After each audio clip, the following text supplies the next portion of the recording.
The Adventure of the Devil's Foot, by Sir Arthur Conan Doyle. In recording from time to time some of the curious experiences and interesting recollections which I associate with my long and intimate friendship with Mr. Sherlock Holmes, I have continually been faced by difficulties caused by his own aversion to publicity. To his somber and cynical spirit, all popular applause was always abhorrent, and nothing amused him more at the end of a successful case than to hand over the actual exposure to some orthodox official, and to listen with a mocking smile to the general chorus of misplaced congratulation. It was indeed this attitude upon the part of my friend, and certainly not any lack of interesting material, which has caused me of late years to lay very few of my records before the public. My participation in some of his adventures was always a privilege which entailed discretion and reticence upon me. It was, then, with considerable surprise that I received a telegram from Holmes last Tuesday. He has never been known to write where a telegram would serve. In the following terms, why not tell them of the Cornish horror, strangest case I have handled? I have no idea what backward sweep of memory had brought the matter fresh to his mind, or what freak had caused him to desire that I should recount it.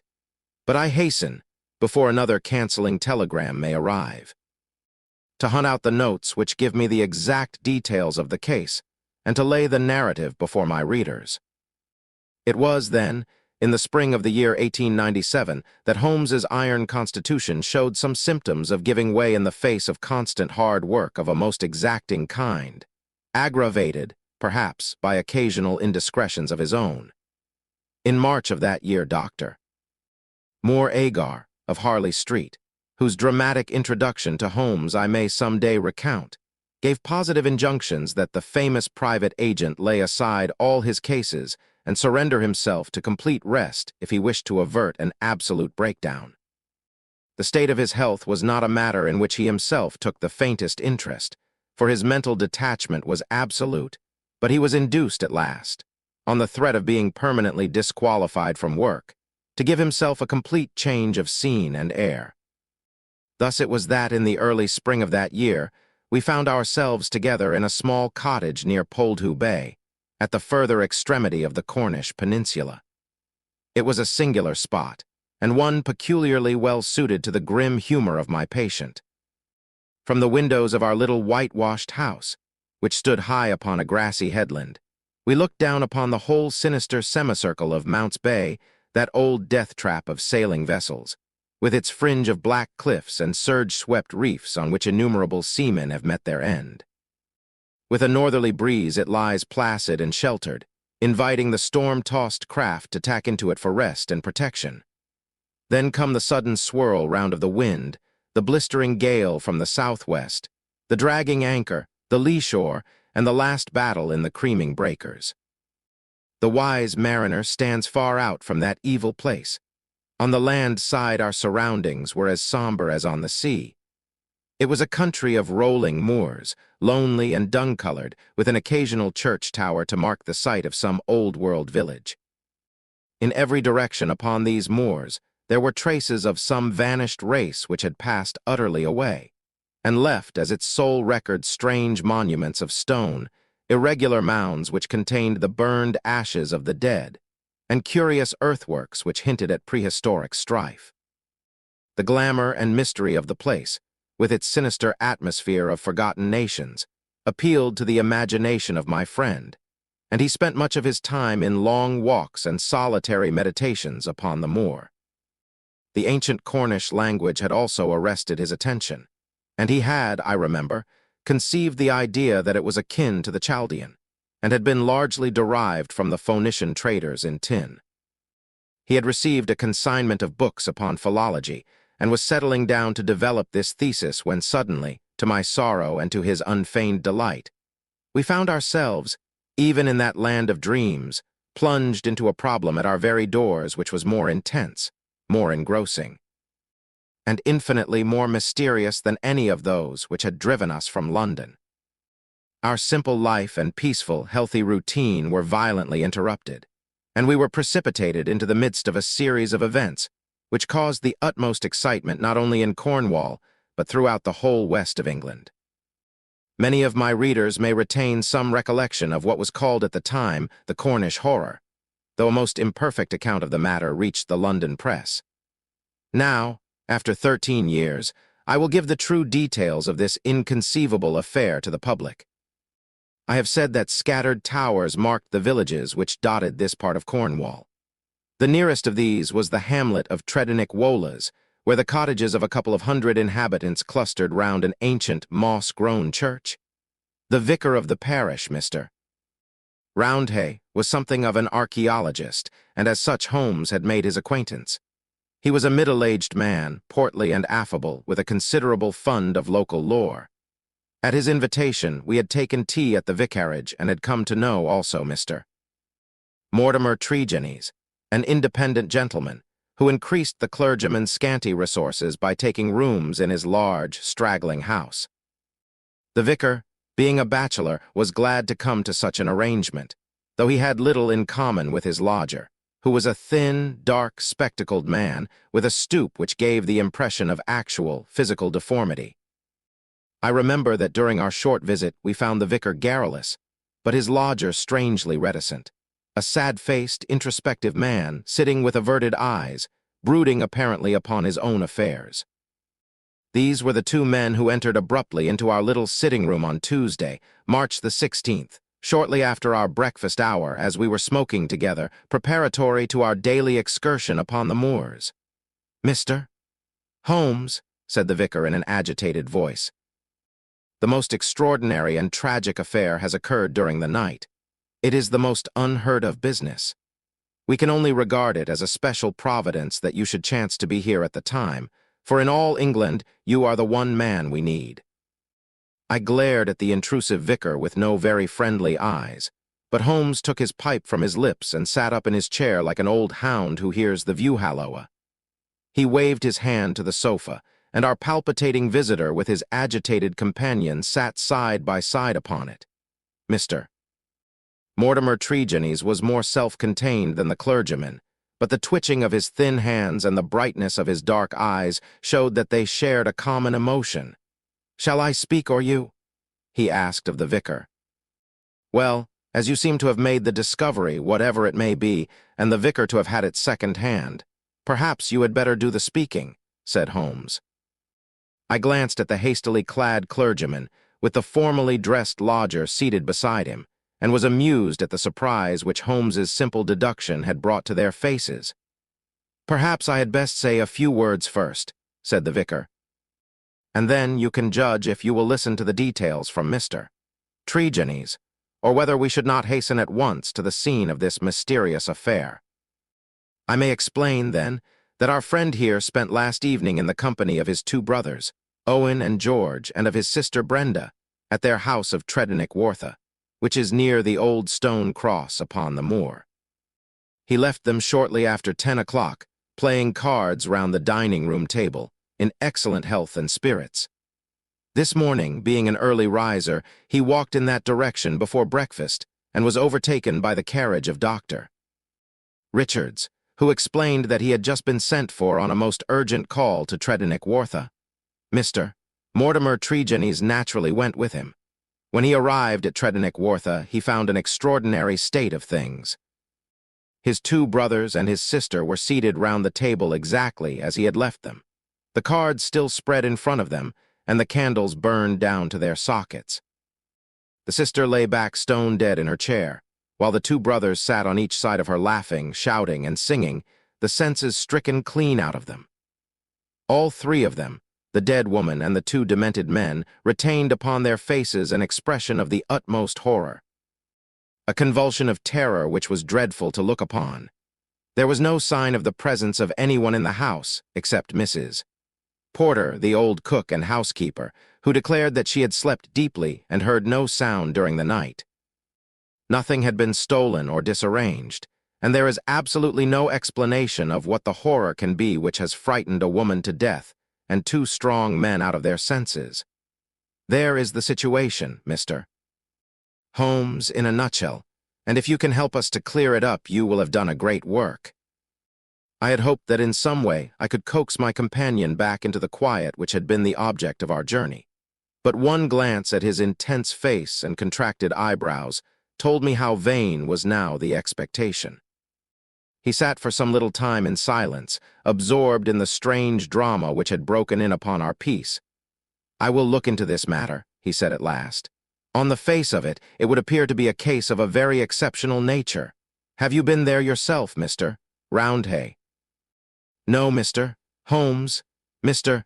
Tregennies brought back the account to the vicarage, and I at once hurried over with him to consult you.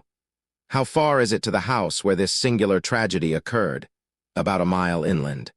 "Then we shall walk over together.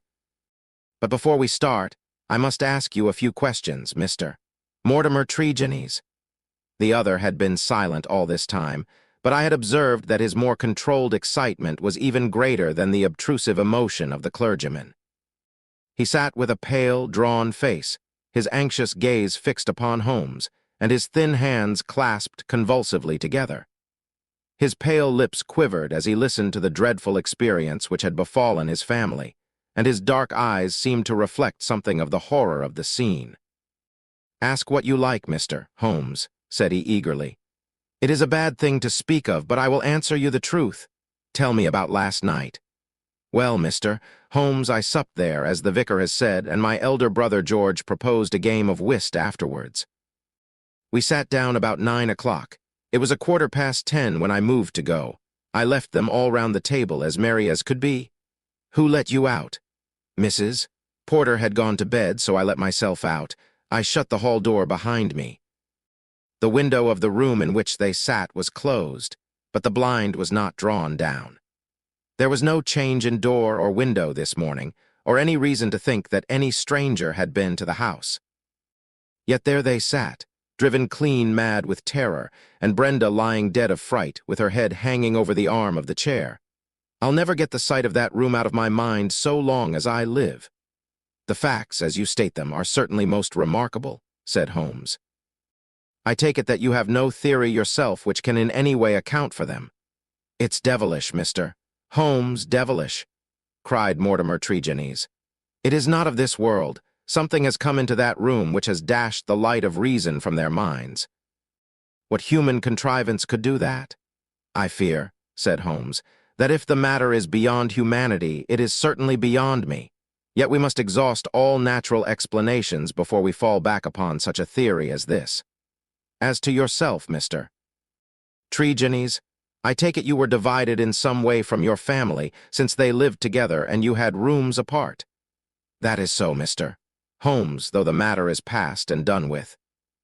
We were a family of tin miners at Red Ruth, but we sold our venture to a company, and so retired with enough to keep us. I won't deny that there was some feeling about the division of the money, and it stood between us for a time, but it was all forgiven and forgotten, and we were the best of friends together. Looking back at the evening which you spent together, does anything stand out in your memory as throwing any possible light upon the tragedy? Think carefully, Mr. Tregennies, for any clue which can help me." "There is nothing at all, sir.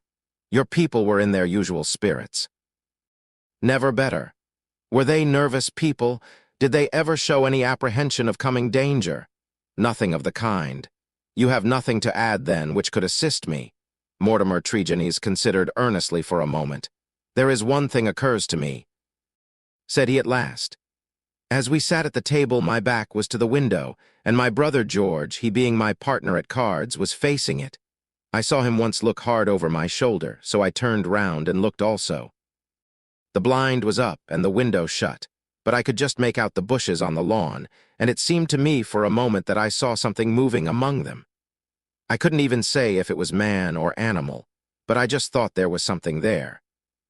When I asked him what he was looking at, he told me that he had the same feeling. That is all that I can say. Did you not investigate? No, the matter passed as unimportant. You left them, then, without any premonition of evil? None at all. I am not clear how you came to hear the news so early this morning. I am an early riser and generally take a walk before breakfast. This morning I had hardly started when the doctor in his carriage overtook me. He told me that old Mrs. Porter had sent a boy down with an urgent message. I sprang in beside him and we drove on. When we got there, we looked into that dreadful room. The candles and the fire must have burned out hours before, and they had been sitting there in the dark until dawn had broken. The doctor said Brenda must have been dead at least 6 hours. There were no signs of violence. She just lay across the arm of the chair with that look on her face. George and Owen were singing snatches of songs and gibbering like two great apes. Oh, it was awful to see. I couldn't stand it, and the doctor was as white as a sheet. Indeed, he fell into a chair in a sort of faint, and we nearly had him on our hands as well. Remarkable, most remarkable, said Holmes, rising and taking his hat. I think perhaps we had better go down to Tredennick-Wartha without further delay. I confess that I have seldom known a case which at first sight presented a more singular problem. Our proceedings of that first morning did little to advance the investigation. It was marked, however, at the outset by an incident which left the most sinister impression upon my mind. The approach to the spot at which the tragedy occurred is down a narrow, winding, country lane. While we made our way along it, we heard the rattle of a carriage coming towards us, and stood aside to let it pass. As it drove by us, I caught a glimpse through the closed window of a horribly contorted, grinning face glaring out at us. Those staring eyes and gnashing teeth flashed past us like a dreadful vision. My brothers, cried Mortimer Tregennies, white to his lips. They are taking them to Helston. We looked with horror after the black carriage, lumbering upon its way. Then we turned our steps towards this ill-omened house in which they had met their strange fate. It was a large and bright dwelling, rather a villa than a cottage, with a considerable garden which was already, in that Cornish air, well filled with spring flowers.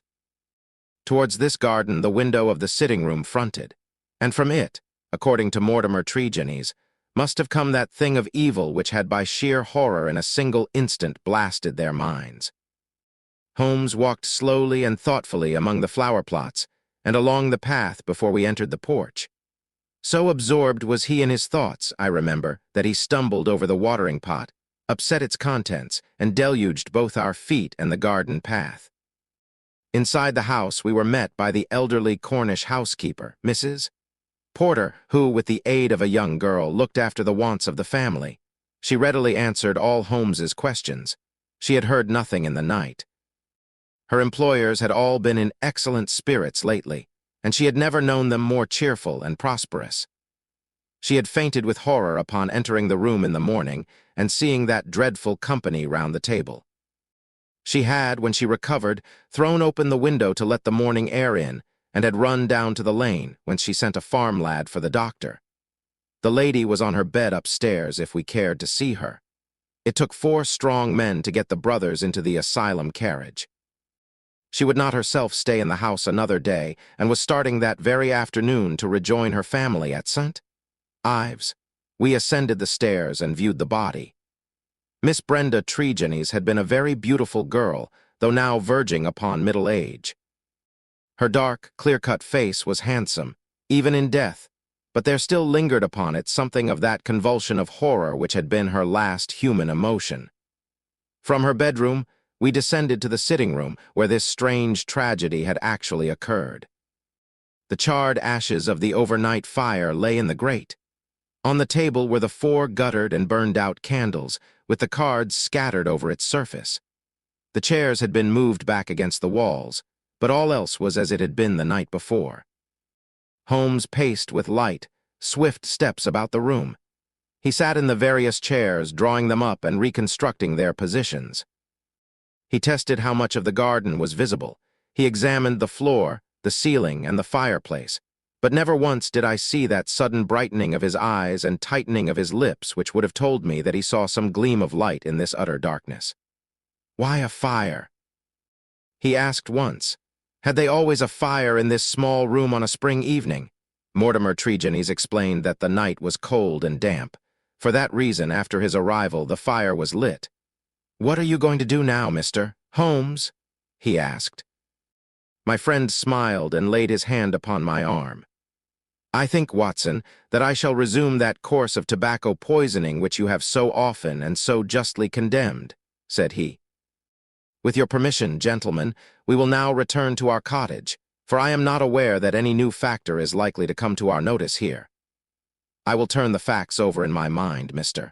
Tregennies, and should anything occur to me, I will certainly communicate with you and the vicar. In the meantime, I wish you both good morning." It was not until long after we were back in Poldhu Cottage that Holmes broke his complete and absorbed silence. He sat coiled in his armchair, his haggard and ascetic face hardly visible amid the blue swirl of his tobacco smoke, his black brows drawn down, his forehead contracted, his eyes vacant and far away. Finally, he laid down his pipe and sprang to his feet. "It won't do, Watson," said he with a laugh. "Let us walk along the cliffs together and search for flint arrows. We are more likely to find them than clues to this problem. To let the brain work without sufficient material is like racing an engine. It racks itself to pieces. The sea air, sunshine, and patience, Watson. All else will come. Now, let us calmly define our position, Watson," he continued as we skirted the cliffs together. "Let us get a firm grip of the very little which we do know, so that when fresh facts arise, we may be ready to fit them into their places. I take it, in the first place, that neither of us is prepared to admit diabolical intrusions into the affairs of men. Let us begin by ruling that entirely out of our minds. Very good. There remain 3 persons who have been grievously stricken by some conscious or unconscious human agency. That is firm ground. Now, when did this occur? Evidently, assuming his narrative to be true, it was immediately after Mr. Mortimer Tregennies had left the room. That is a very important point. The presumption is that it was within a few minutes afterwards. The cards still lay upon the table. It was already past their usual hour for bed. Yet they had not changed their position or pushed back their chairs. I repeat, then, that the occurrence was immediately after his departure and not later than 11 o'clock last night. Our next obvious step is to check, so far as we can, the movements of Mortimer Tregennies after he left the room. In this, there is no difficulty, and they seem to be above suspicion. Knowing my methods as you do, you were, of course, conscious of the somewhat clumsy water-pot expedient by which I obtained a clearer impress of his foot than might otherwise have been possible. The wet, sandy path took it admirably. Last night was also wet, you will remember, and it was not difficult, having obtained a sample print, to pick out his track among others and to follow his movements. He appears to have walked away swiftly in the direction of the vicarage. If, then, Mortimer Tregennies disappeared from the scene and yet some outside person affected the card players, how can we reconstruct that person, and how was such an impression of horror conveyed? Mrs. Porter may be eliminated. She is evidently harmless. Is there any evidence that someone crept up to the garden window, and in some manner produced so terrific an effect that he drove those who saw it out of their senses? The only suggestion in this direction comes from Mortimer Tregennies himself, who says that his brother spoke about some movement in the garden. That is certainly remarkable, as the night was rainy, cloudy, and dark. Anyone who had the design to alarm, these people would be compelled to place his very face against the glass before he could be seen. There is a 3-foot flower border outside this window, but no indication of a footmark.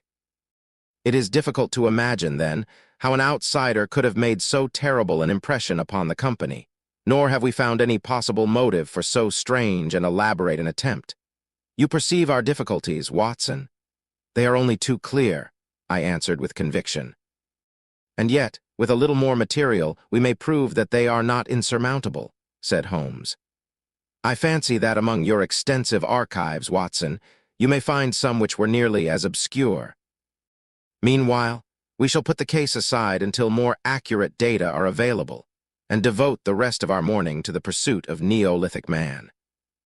I may have commented upon my friend's power of mental detachment, but never have I wondered at it more than upon that spring morning in Cornwall, when for 2 hours he discoursed upon Celts, arrowheads, and shards, as lightly as if no sinister mystery were waiting for his solution.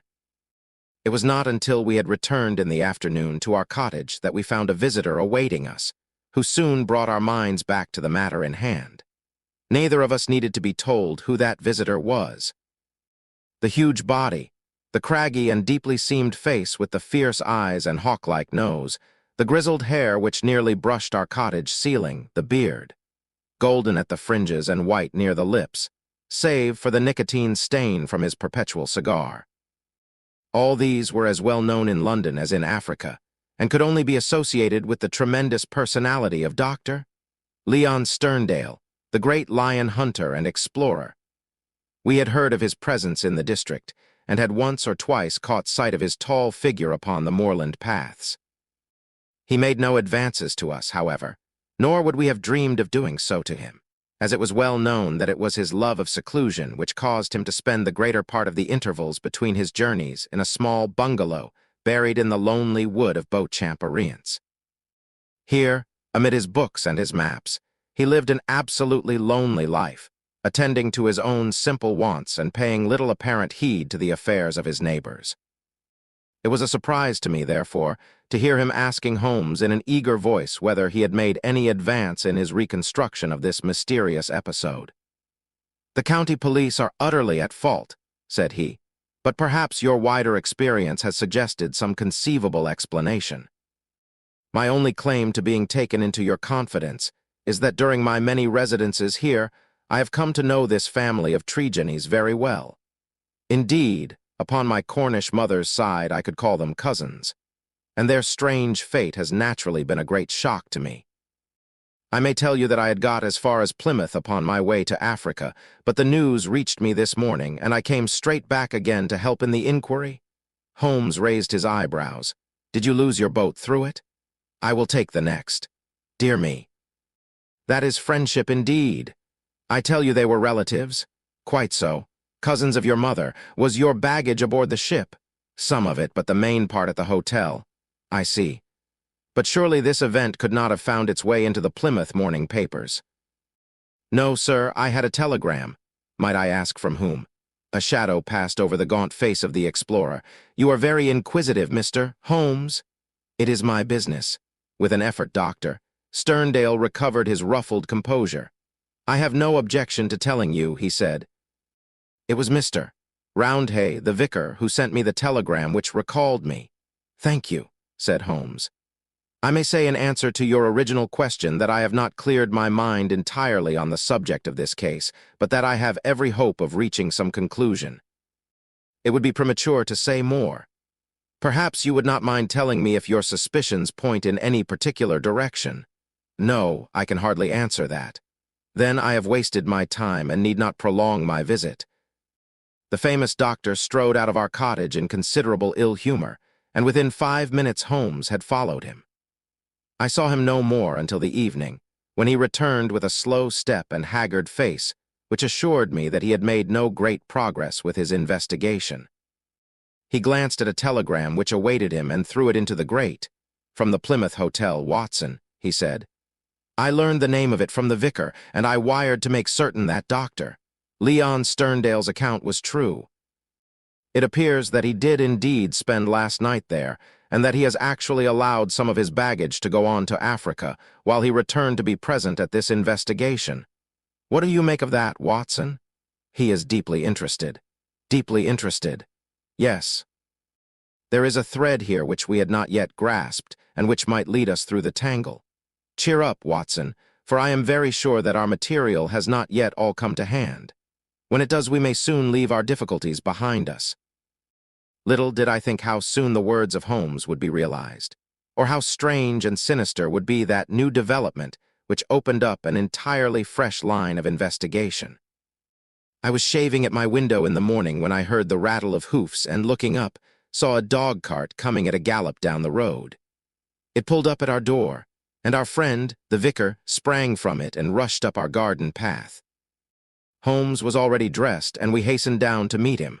Our visitor was so excited that he could hardly articulate, but at last in gasps and bursts his tragic story came out of him. "We are devil-ridden, Mr. Holmes. My poor parish is devil-ridden," he cried. "Satan himself is loose in it. We are given over into his hands."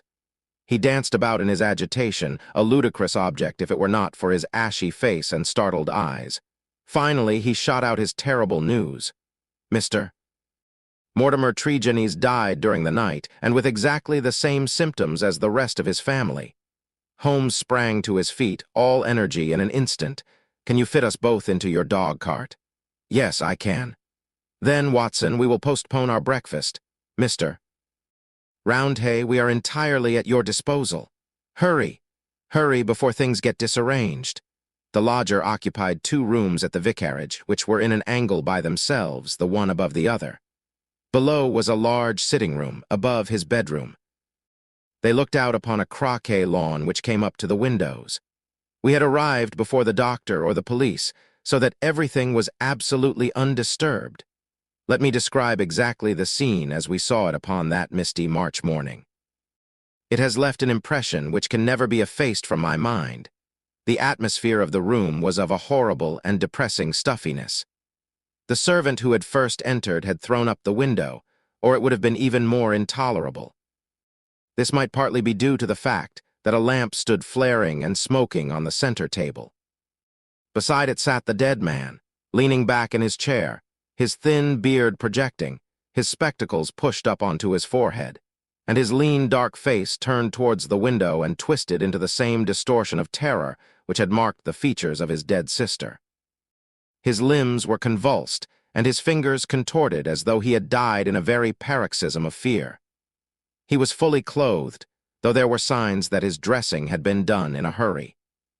We had already learned that his bed had been slept in, and that the tragic end had come to him in the early morning. One realized the red-hot energy which underlay Holmes's phlegmatic exterior when one saw the sudden change which came over him from the moment that he entered the fatal apartment. In an instant he was tense and alert, his eyes shining, his face set, his limbs quivering with eager activity. He was out on the lawn, in through the window, round the room, and up into the bedroom, for all the world like a dashing foxhound drawing a cover. In the bedroom, he made a rapid cast around and ended by throwing open the window, which appeared to give him some fresh cause for excitement, for he leaned out of it with loud ejaculations of interest and delight. Then he rushed down the stair, out through the open window, threw himself upon his face on the lawn, sprang up and into the room once more, all with the energy of the hunter who is at the very heels of his quarry. The lamp, which was an ordinary standard, he examined with minute care, making certain measurements upon its bowl. He carefully scrutinized with his lens the talc shield which covered the top of the chimney and scraped off some ashes which adhered to its upper surface, putting some of them into an envelope, which he placed in his pocketbook. Finally, just as the doctor and the official police put in an appearance, he beckoned to the vicar and we all 3 went out upon the lawn. I am glad to say that my investigation has not been entirely barren, he remarked. I cannot remain to discuss the matter with the police, but I should be exceedingly obliged, Mr. Roundhay, if you would give the inspector my compliments and direct his attention to the bedroom window and to the sitting-room lamp. Each is suggestive, and together they are almost conclusive. If the police would desire further information, I shall be happy to see any of them at the cottage. And now, Watson, I think that, perhaps, we shall be better employed elsewhere. It may be that the police resented the intrusion of an amateur, or that they imagined themselves to be upon some hopeful line of investigation. But it is certain that we heard nothing from them for the next 2 days. During this time, Holmes spent some of his time smoking and dreaming in the cottage, but a greater portion in country walks which he undertook alone, returning after many hours without remark as to where he had been. One experiment served to show me the line of his investigation. He had bought a lamp which was the duplicate of the one which had burned in the room of Mortimer Tregennies on the morning of the tragedy. This he filled with the same oil as that used at the vicarage, and he carefully timed the period which it would take to be exhausted. Another experiment which he made was of a more unpleasant nature, and one which I am not likely ever to forget. You will remember, Watson, he remarked one afternoon, that there is a single common point of resemblance in the varying reports which have reached us. This concerns the effect of the atmosphere of the room in each case upon those who had first entered it. You will recollect that Mortimer Tregennies, in describing the episode of his last visit to his brother's house, remarked that the doctor on entering the room fell into a chair. You had forgotten? Well, I can answer for it that it was so. Now you will remember also that Mrs. Porter, the housekeeper, told us that she herself fainted upon entering the room and had afterwards opened the window. In the second case, that of Mortimer Tregennies himself. You cannot have forgotten the horrible stuffiness of the room when we arrived, though the servant had thrown open the window. That servant, I found upon inquiry, was so ill that she had gone to her bed. You will admit, Watson, that these facts are very suggestive. In each case there is evidence of a poisonous atmosphere. In each case also there is combustion going on in the room, in the one case a fire, in the other a lamp. The fire was needed, but the lamp was lit, as a comparison of the oil consumed will show, long after it was broad daylight. Why?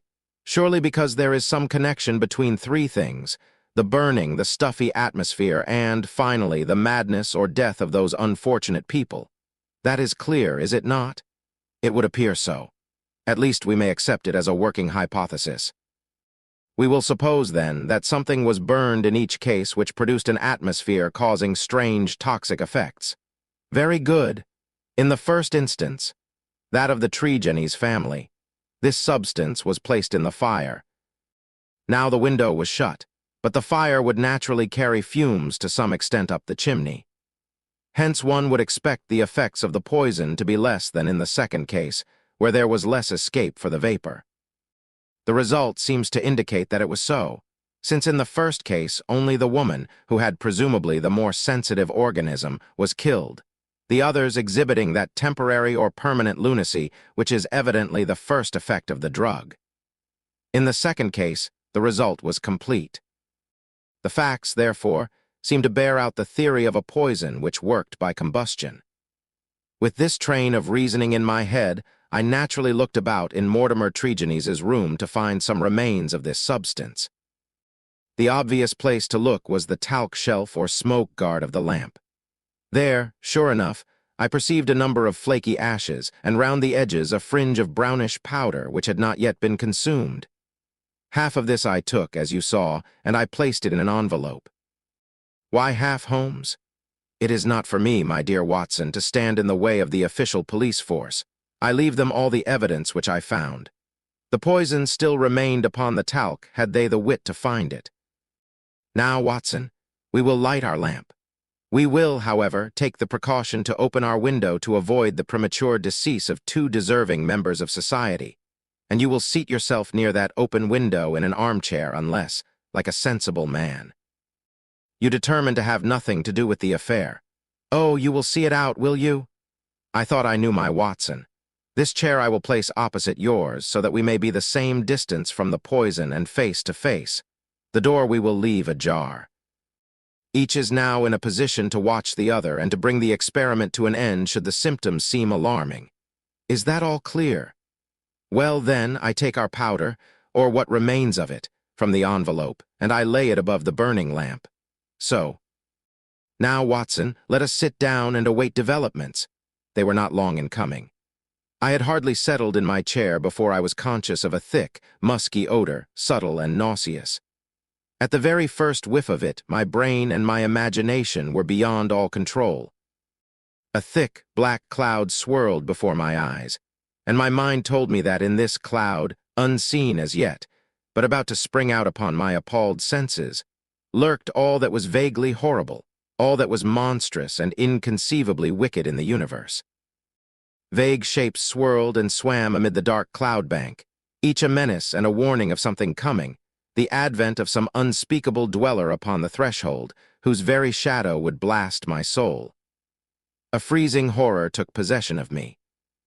I felt that my hair was rising, that my eyes were protruding, that my mouth was opened, and my tongue like leather. The turmoil within my brain was such that something must surely snap. I tried to scream and was vaguely aware of some hoarse croak which was my own voice, but distant and detached from myself.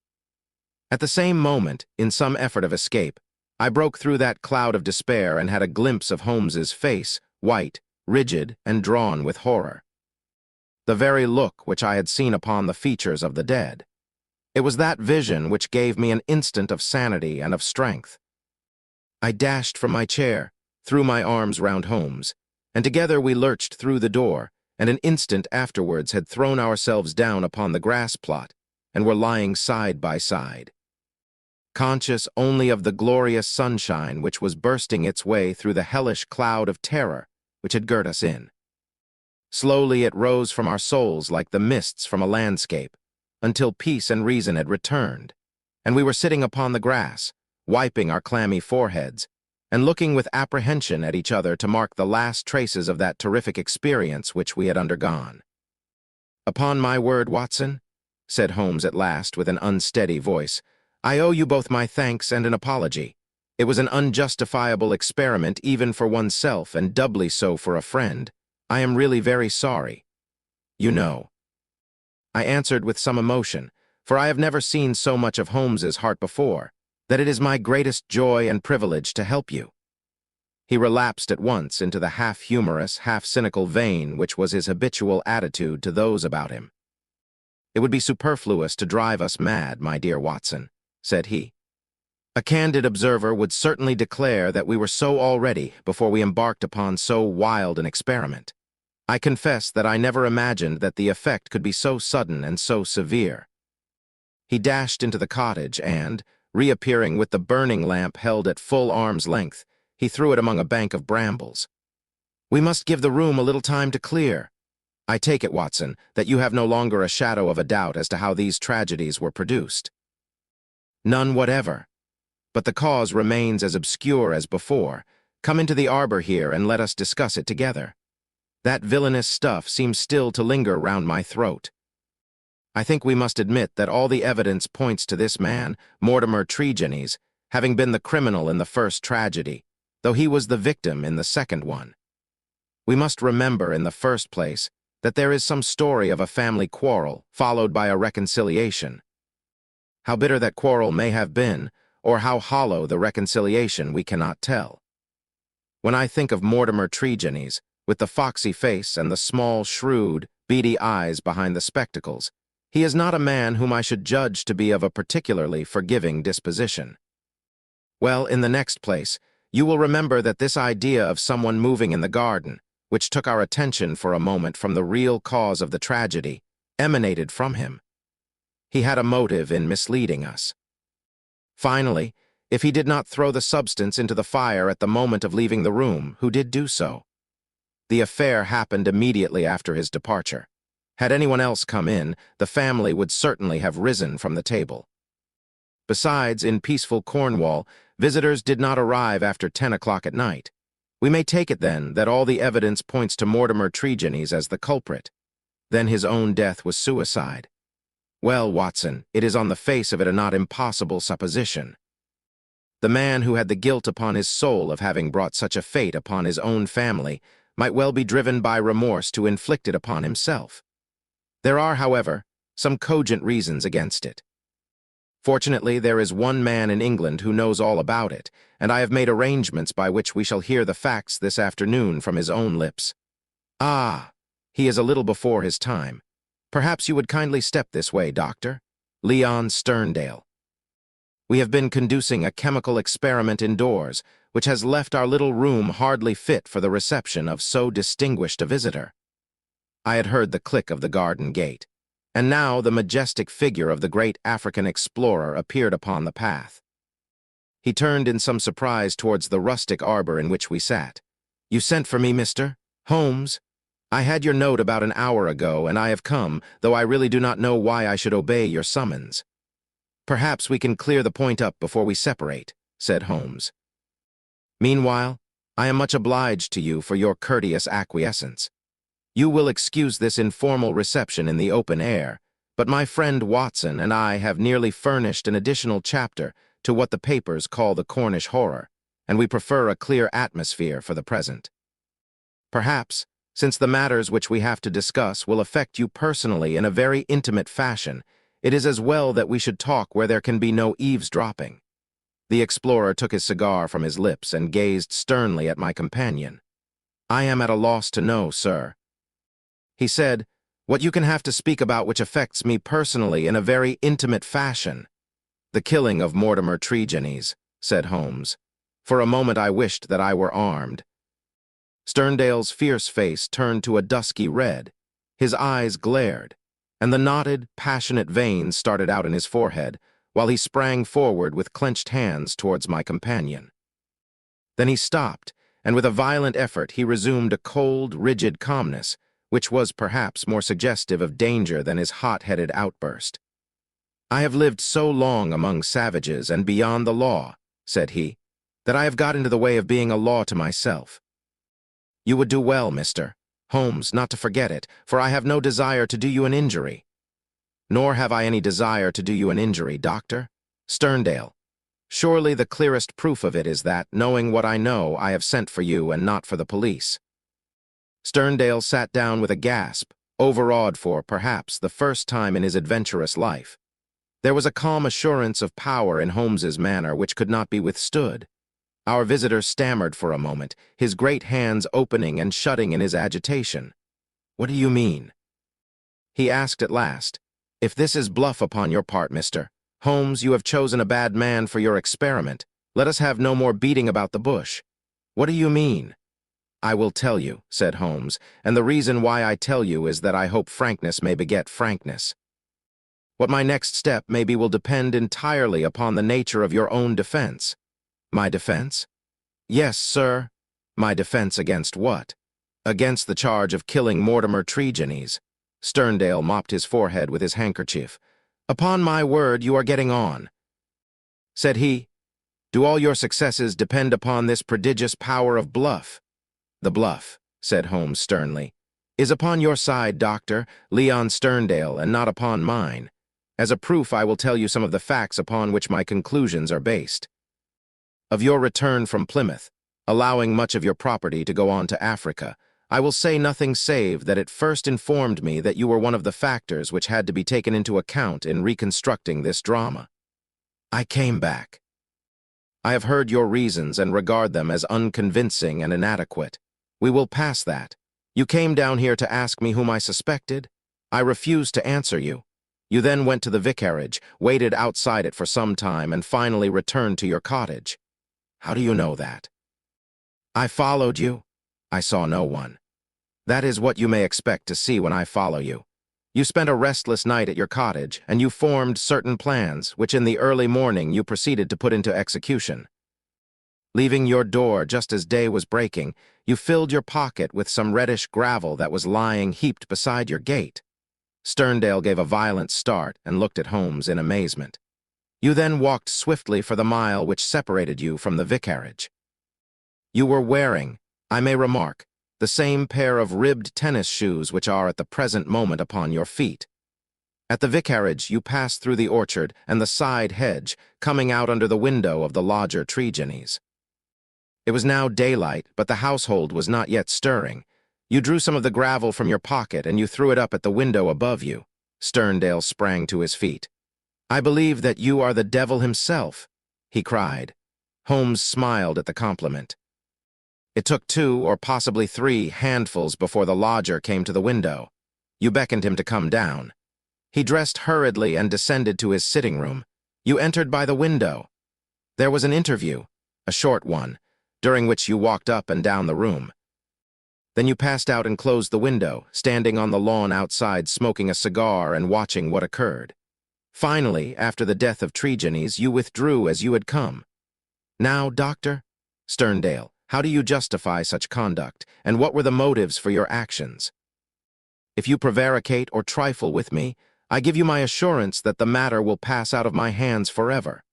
Our visitor's face had turned ashen gray as he listened to the words of his accuser. Now he sat for some time in thought with his face sunk in his hands. Then, with a sudden, impulsive gesture, he plucked a photograph from his breast pocket and threw it on the rustic table before us. "That is why I have done it," said he. It showed the bust and face of a very beautiful woman. Holmes stooped over it. "Brenda Tregennies?" said he. "Yes, Brenda Tregennies," repeated our visitor. "For years I have loved her. For years she has loved me. There is the secret of that Cornish seclusion which people have marveled at.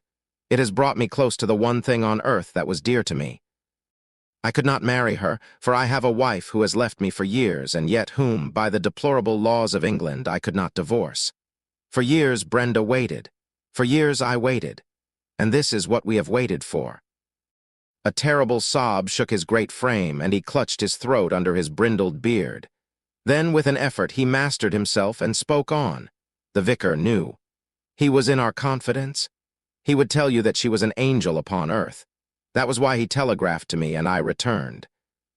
What was my baggage or Africa to me when I learned that such a fate had come upon my darling? There you have the missing clue to my action, Mr. Holmes. Proceed, said my friend. Doctor, Sterndale drew from his pocket a paper packet and laid it upon the table. On the outside was written, Radix Pedis Diaboli, with a red poison label beneath it. He pushed it towards me. I understand that you are a doctor, sir. Have you ever heard of this preparation? Devil's foot root. No, I have never heard of it. It is no reflection upon your professional knowledge, said he. For I believe that, save for one sample in a laboratory at Buda, there is no other specimen in Europe. It has not yet found its way either into the pharmacopoeia or into the literature of toxicology. The root is shaped like a foot, half human, half goat-like, hence the fanciful name given by a botanical missionary. It is used as an ordeal poison by the medicine men in certain districts of West Africa and is kept as a secret among them. This particular specimen I obtained under very extraordinary circumstances in the Ubangi country. He opened the paper as he spoke and disclosed a heap of reddish-brown, snuff-like powder. Well, sir, asked Holmes sternly, I am about to tell you, Mr. Holmes, all that actually occurred, for you already know so much that it is clearly to my interest that you should know all. I have already explained the relationship in which I stood to the Tregennies family. For the sake of the sister, I was friendly with the brothers. There was a family quarrel about money which estranged this man Mortimer, but it was supposed to be made up, and I afterwards met him as I did the others.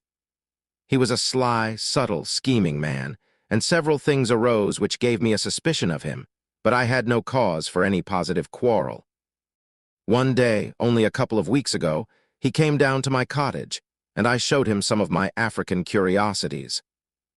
Among other things, I exhibited this powder, and I told him of its strange properties, how it stimulates those brain centers which control the emotion of fear, and how either madness or death is the fate of the unhappy native who is subjected to the ordeal by the priest of his tribe. I told him also how powerless European science would be to detect it. How he took it I cannot say, for I never left the room, but there is no doubt that it was then, while I was opening cabinets and stooping to boxes, that he managed to abstract some of the devil's foot root. I well remember how he plied me with questions as to the amount and the time that was needed for its effect, but I little dreamed that he could have a personal reason for asking.